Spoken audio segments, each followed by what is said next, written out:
Welcome back to the math trap with another tricky math equation here.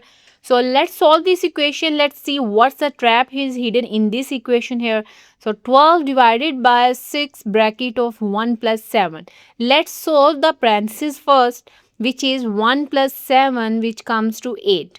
Now 12 divided by 6 multiply by 8, as 6 of our bracket means there is a hidden multiplication.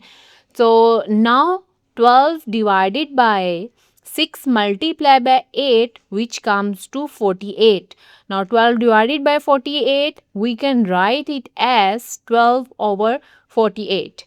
So 12 over 48 is our answer, which is the wrong answer here. How many people can guess here what's the rule and what's the mistake I have done in this method here? I will surely tell you in the next section here what's the mistake I have done this.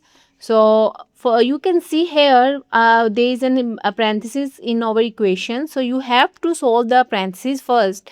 So the equation become 12 divided by 6 into 1 plus 7, which comes to 8. So 12 divided by 6 multiply by 8. Now equation is looking very simple, but most of the people do it wrong here in this step, which is solving the wrong order of operation. So division and multiplication have the same priority in the mathematics, so you have to solve it from left to right, which is 12 divided by 6, which is 6 multiplied by 8, comes to 48. Yes, our exact answer is 48, not the 12 over 48. So stay tuned with me for more tricky math equation here. So let's solve this equation together here.